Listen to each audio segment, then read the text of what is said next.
नमस्कार दोस्तों, स्वागत है आपका हमारे चैनल जीएस विद्या में।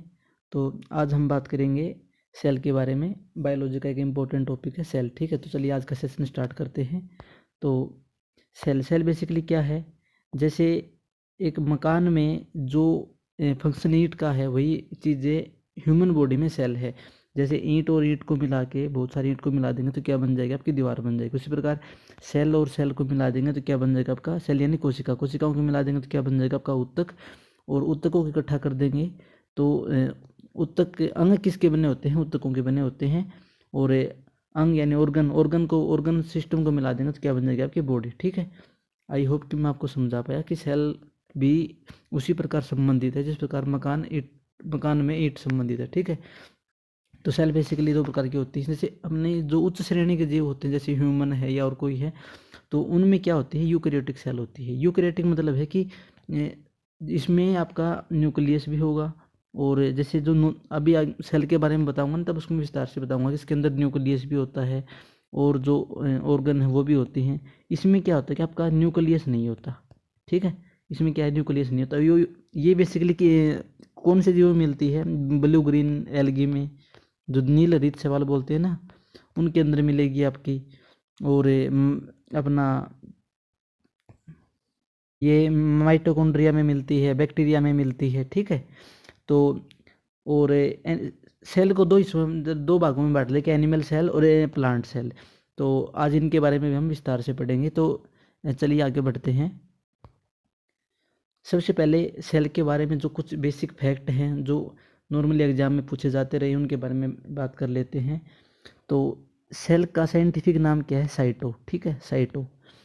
तो साइटो की साइटो के अध्ययन को क्या बोलेंगे हम? साइटोलॉजी। ठीक है, सिंपल याद रह जाएगा आपको। और ये पूछा जाए कि सेल की खोज किसने की? रॉबर्ट हुक ने। रॉबर्ट हुक ने क्या नॉर्मली क्या किया था कि जो बोतल के ऊपर कॉर्क लगा होता है ना, उसकी खोज की थी। उसको उन्होंने माइक्रोस्कोप के नीचे देखा था, तो उसका माइक्रोस्कोप का मैग्नीफिकेशन कम था, इसलिए उन्होंने ये बताया कि उन्होंने मृत कोशिका की खोज की थी। ठीक है, बाद में 1674 में ल्यूवेनहोइक ने जब उनके माइक्रोस्कोप एक बेहतर वर्जन का था, उन्होंने देखा कि उनकी सेल में मूवमेंट हो रही है, तो उन्होंने ये बोला जाता है कि उन्होंने लिविंग सेल की खोज की थी। ठीक है, तो आपको ये ईयर याद रखने हैं, 1665 और ये 1674, रॉबर्ट हुक।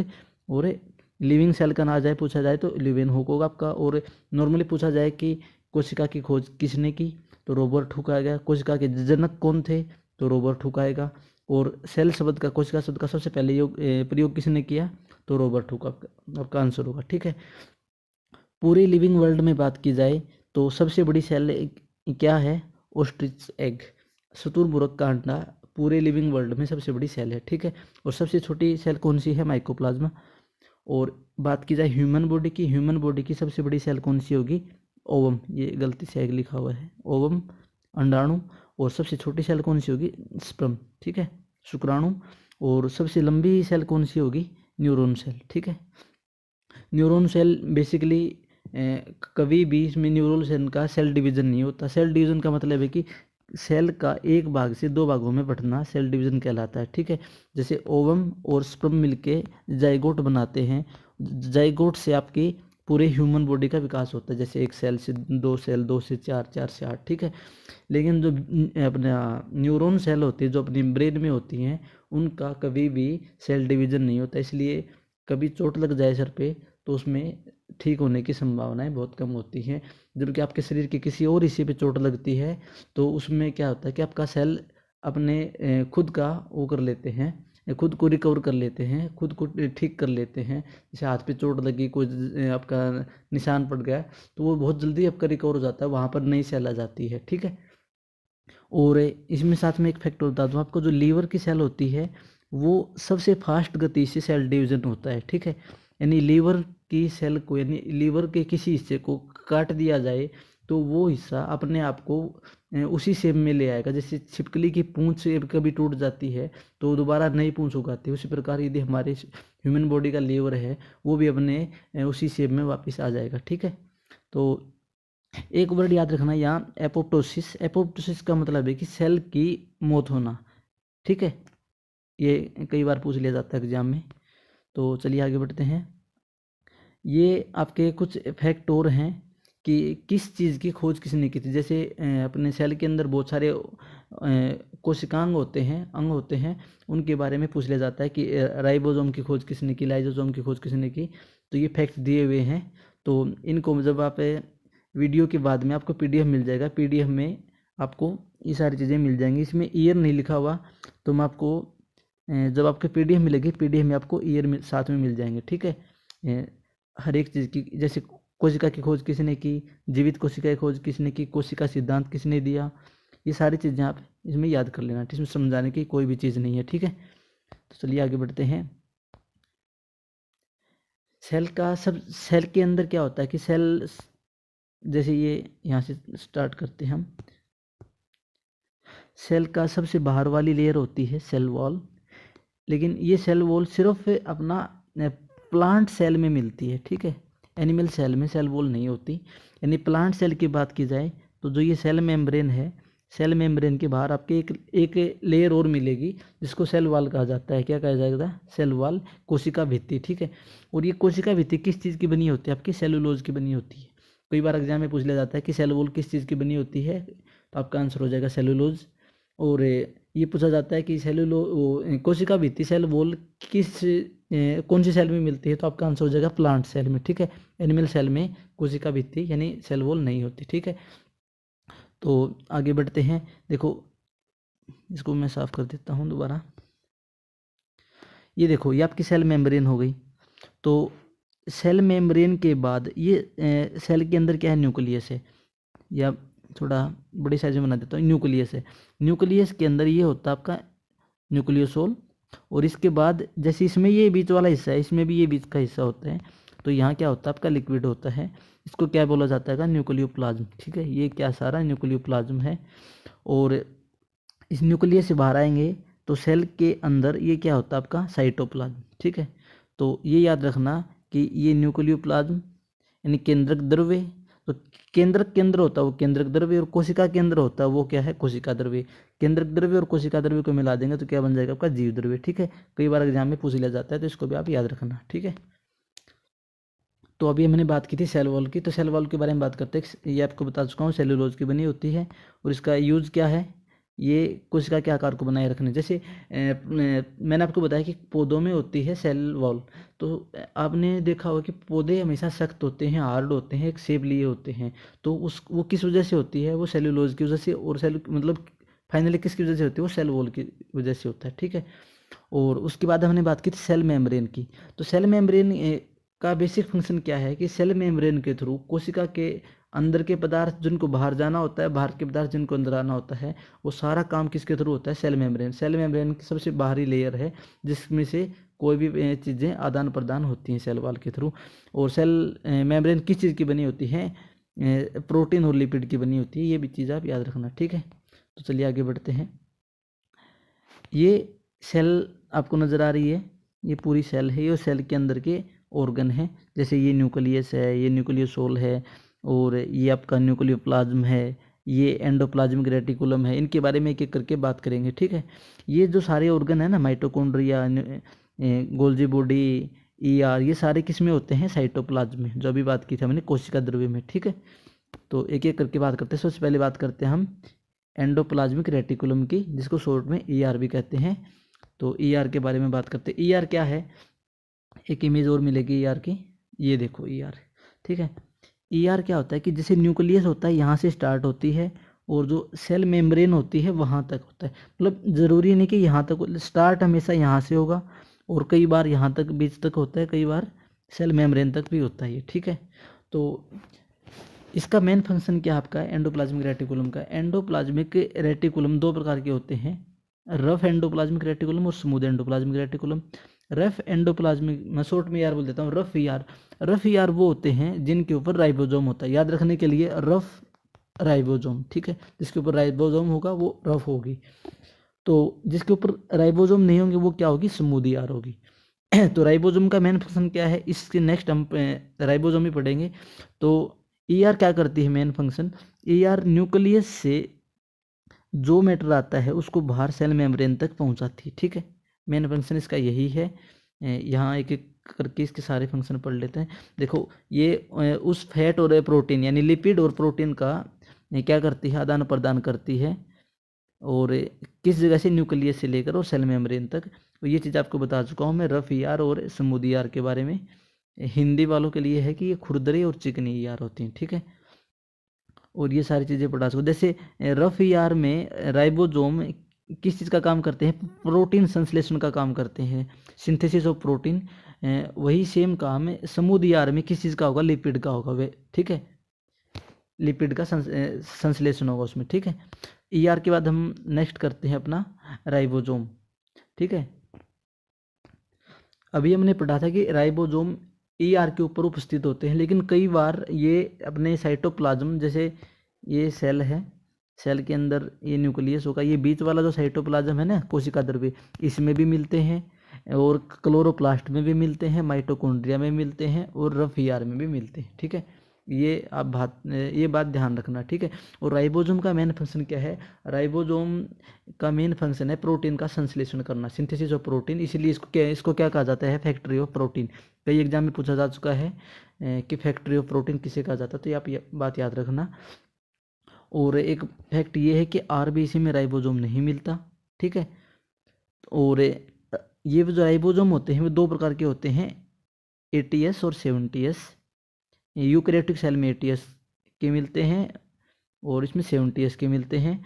एस इसमें क्या है कि एस यहाँ पर आपकी स्वेडबर्ग यूनिट है। एस क्या है, स्वेडबर्ग यूनिट, ठीक है। स्वेडबर्ग यूनिट का मतलब कि अवसादन गुणांक। जैसे इसमें साइज से कोई मैटर नहीं होता है।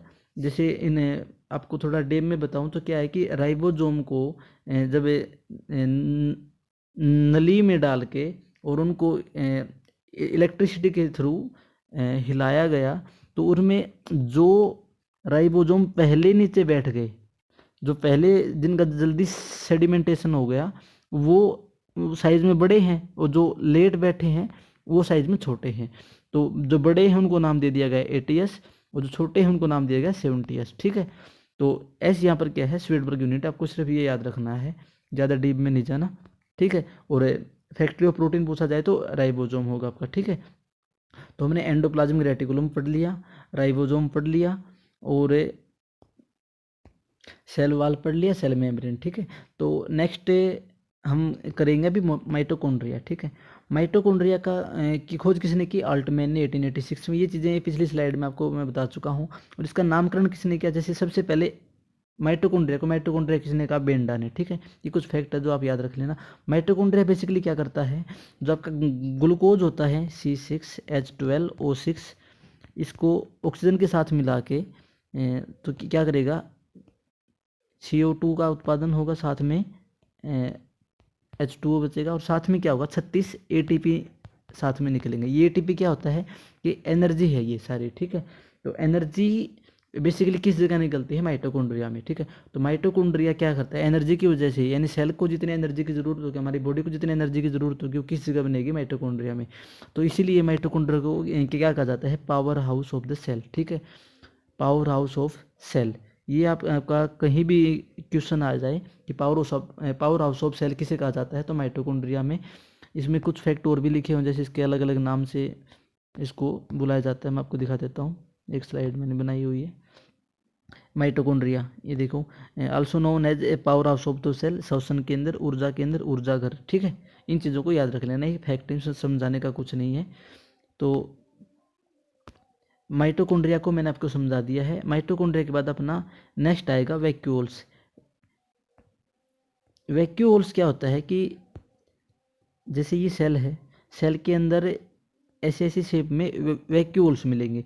एनिमल सेल में ये साइज में छोटे होते हैं, और प्लांट सेल में ये बहुत बड़े साइज के होते हैं।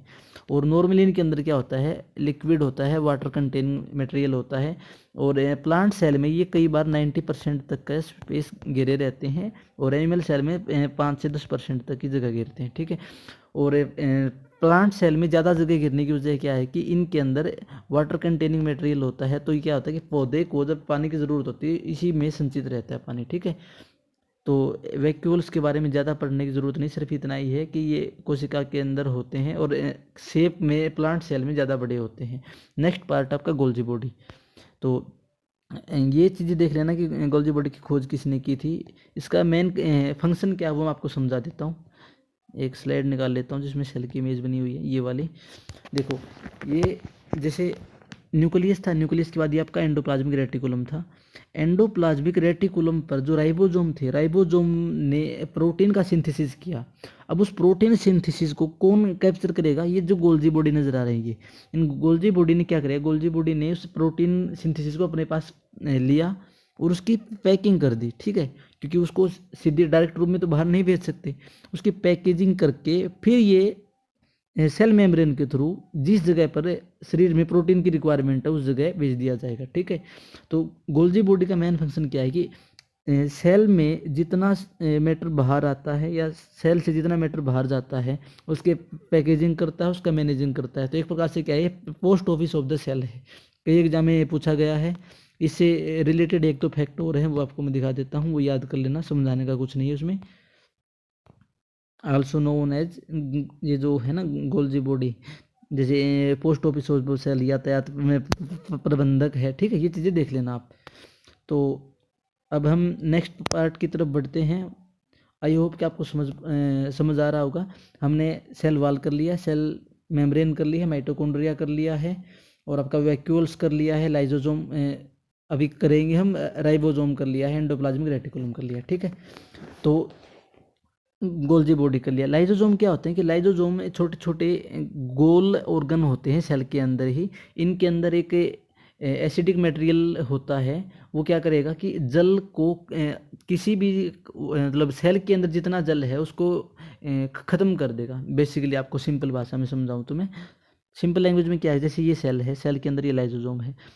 अब मान लो माइटोकॉन्ड्रिया अपना फंक्शन अच्छे से नहीं कर रहा, तो लाइजोसोम क्या करेगा कि अपना जो अंदर का एंजाइम है वो एंजाइम इसके ऊपर छिड़क देगा। तो ये क्या करेगा कि माइटोकॉन्ड्रिया की मौत हो जाएगी, ठीक है।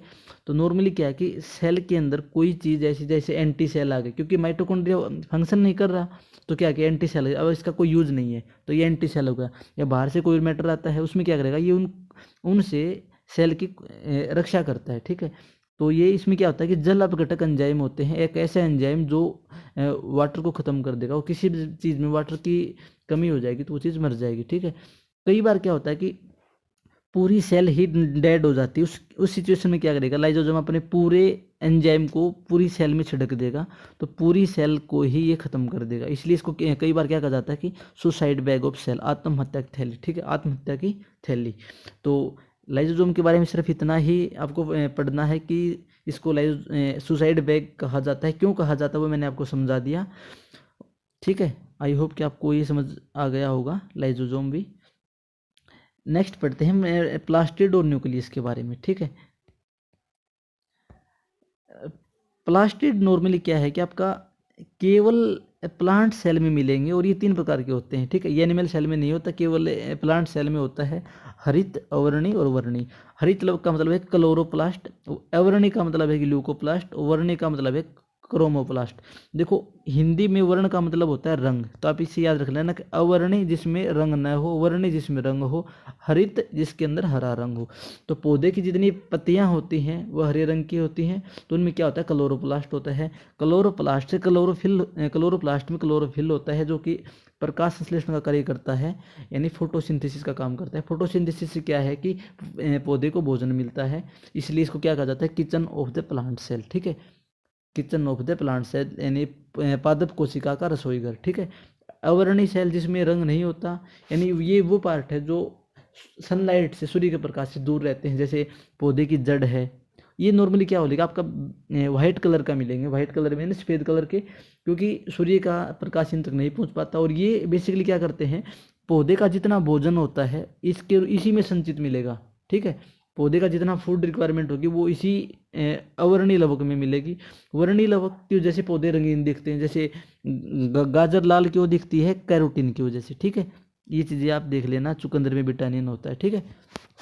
आई होप कि मैंने आपको प्लास्टिड के बारे में अच्छे से समझा दिया है, ठीक है।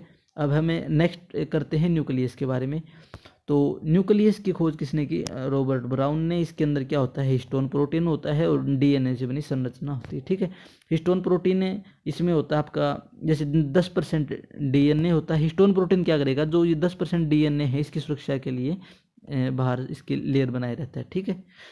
तो इसके बारे में हम आगे विस्तार से पढ़ेंगे। जैसे इसके अंदर जो अपना जेनेटिक मटेरियल होता है, जिनको गुणसूत्र कहते हैं, तो उनका किस प्रकार विभाजन होता है, तो वो चीज़ें हम नेक्स्ट वीडियो में करेंगे। अभी के लिए सिर्फ इतना है कि न्यूक्लियस सेल का सबसे इम्पोर्टेंट भाग है, ये बीच में होता है। इसमें अपना न्यूक्लियस में अपना हिस्टोन प्रोटीन और डीएनए से बनी संरचना होती है, और साथ में इसमें अपना गुणसूत्र इसी के अंदर मिलते हैं, ठीक है। गुणसूत्र किस काम के आते हैं? जीवों के जो हेरिडिटी में आगे बढ़ाने के लिए, आनुवांशिक लक्षणों को एक पीढ़ी से दूसरी पीढ़ी में पहुंचाने के लिए रिस्पॉन्सिबल होते हैं, ठीक है। ये वे हैं एनिमल सेल में और प्लांट सेल में। ये आप एग्जाम पॉइंट ऑफ से इम्पोर्टेंट है, देख लेना। जैसे सेल वॉल सिर्फ प्लांट सेल में होती है, एनिमल सेल में नहीं होती। क्लोरोप्लास्ट, यानी क्लोरोप्लास्ट में क्या होता है? क्लोरोफिल होता है, जो कि फोटोसिंथेसिस में काम आता है। ये भी सिर्फ प्लांट सेल में होता है। वैक्यूहोल से प्लांट सेल में बड़े साइज की होती हैं, ठीक है। सेंट्रोजोम सिर्फ एनिमल सेल में होगा, प्लांट सेल में नहीं होगा। लाइसोजोम भी सिर्फ एनिमल सेल में होगा। और प्लांट सेल में जो फूड है, भोजन है, वो स्टार्च के रूप में इकट्ठा होगा, जबकि एनिमल सेल में ग्लाइकोजन के रूप में इकट्ठा होगा, ठीक है। ये आल्सो नोन एज भी आप देख लेना, क्योंकि एग्जाम पॉइंट ऑफ व्यू से ये कुछ फैक्ट हैं, इसमें समझाने का कुछ नहीं है, ठीक है। तो शुक्रिया, आपका बहुत बहुत धन्यवाद। आई होप कि मैंने सेल से संबंधित आपके सारे पॉइंट समझा दिए हैं। फिर भी आपका कोई पॉइंट, कोई इश्यू रहता है तो आप हमारे यूट्यूब चैनल के कमेंट सेक्शन में कमेंट कर सकते हैं, ठीक है। शुक्रिया।